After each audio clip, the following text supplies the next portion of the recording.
has learning a second or third or whatever language made you think differently about your first language that you learned?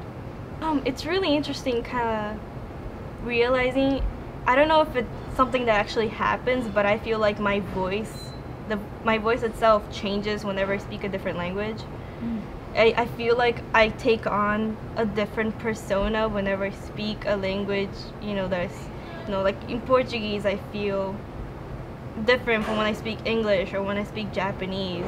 I think it's just the fact that I take on, I reminisce about the person I was at the time when I spoke that language. So that's just, when I was 6 and when I was, 10, and now it's just, I was, 3 different people basically. So it's interesting, whenever I speak those languages, I kind of act a little bit more like I was back then. I mean, if you go with some stereotypes, for example, I could say the French language, which is like extremely melodic, and when it comes to the sounds, it's like a little bit poshy. You can sometimes see that French people, like lots of French people I know, are concerned about their appearance and those kind of things. So yeah, and some German people are, I don't know, sometimes not very, I don't know, they're sort of harsh. And you can also see that, yeah, and you hear it when somebody speaks German, it's not, compared to French, for example, it's a harsh tone. Well, I studied English at the university level, so I'm a language person, so I was asked to think and to constantly compare my 2 languages, English and French. Sometimes I use French words or French expressions in English, of course in English, but that are not English. And the contrary is true.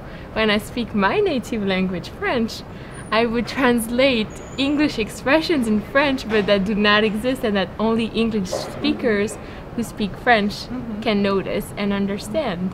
I guess that the people I interact on a daily basis are language people, and they're not shocked because they do exactly the same in their languages. But if I do that, for instance, with my mom, or she just won't understand, So it just depends with whom you hang out.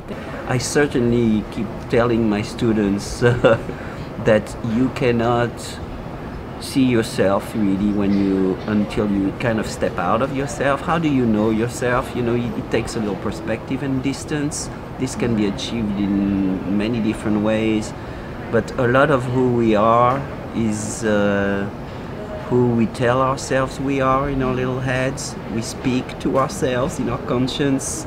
This is done with language, and knowing another language forces you to take a little distance with that self. So I'm sure that knowing another language forces you to take some distance and realize who you are, and that's a very big part of language learning. Indo-European languages used to have, hundreds of years ago, 8 cases. Latin had 5, German ended up having 4. And this is so not in the English language. So I just teach 101 right now. I teach the case system, and I think that it helped me even to study Latin to teach now German. Because while I was studying Latin and studied the whole case system, I thought for the first time about my own language and understood the case systems which I used my whole life but never really thought about. So the first question, I think studying more and more languages, getting exposed to more and more grammar helped me definitely to understand. Sometimes a word in French, you can read it, but knowing the meaning, but the word in Italian, for example, might have more meaning. And so you go back to the French language and you say, oh, okay, it makes more sense now. And it makes more sense in every aspect, I think. When I learn German and I see those different sentence structure, I don't really understand why they would put us in this order. And what's funny is that sometimes it changes also my native language, my mother tongue, French. Sometimes I start to speak in a way that I would never speak before. I have my mother on the phone and she says, your sentence was just weird now. Why are you speaking like this? Because I'm spending more time speaking English and German. And so, yeah, sometimes it's really funny how it influences the language and the way you think about your own language. Yes, yes. You know that you really must be immersed in the language when it's starting to influence your own language in that way. Yes, yes, yes. And you start thinking in plenty of languages. You know that there's this moment in the time you learn a language is when you start thinking in the language rather than thinking in French and then translating it, and it takes more time. But when you know how to think in the second language, it goes really faster. But yeah, it's funny. Then it changes your own language. I don't really need the grammar anymore. The better my English is, the less I think I need to know the grammar, because you really have internalized it in you. So it's kind of like, well, it sounds better, because if I ask you, or if I ask any other American, why do you say that this way and not that other way? And then he or she will probably say, because that sounds better. And they don't really know the grammar rules that I had to memorize. And I knew by heart when I had to memorize even the phrasal verbs. Put off, well, okay, that means tolerate. To put off can also mean to postpone. It means to do, it means, it was a list of things. Are there any situations where you prefer to speak one language rather than another? Yes, definitely. Over the phone. Because when I speak to you in English like this, I see all your emotions. I see your eyes and the way you move, and so even though I feel I'm handicapped because it's not my native language, all your gestures and expressions make up for it.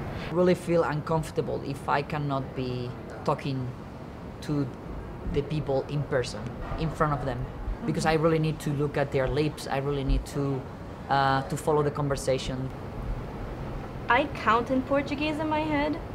It's easier somehow. Maybe it's because I first learned it in that language, but whenever I'm counting in my head, it has to be in Portuguese. If it's in English, it messes me up. Or saying numbers in general. Because I don't know about the French system, but in Germany, for example, we say not 59, 59, but we would say 90 of the 50. So even when I write down numbers, that is still confusing. I love to swear in English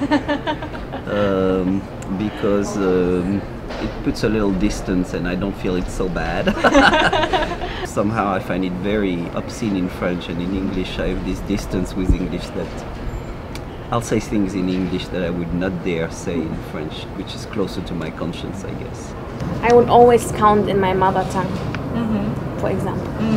In my head, and sometimes even when I pay something, I would say it out aloud. This is something I cannot get used in English. I like to use English, well, when I listen to all the English songs, I know, of course, I would not sit down and translate them. But I have to tell you the truth that I tend to use my mother tongue a lot for being by myself. When I cook, I like to cook, and I'm talking to myself how I put the ingredients in there. I would never do that, for example, in English. Are there any other comments that you'd like to address related to this topic? Would you world knowledge, general wisdom, to have all these cultures and all these words and all this? I think it's really important, and it helps you in many ways. Yes. I really enjoy being able to speak different languages on a daily basis, a lot. Once you start and you see all the benefits of speaking a language, then you just want more and more and more and more.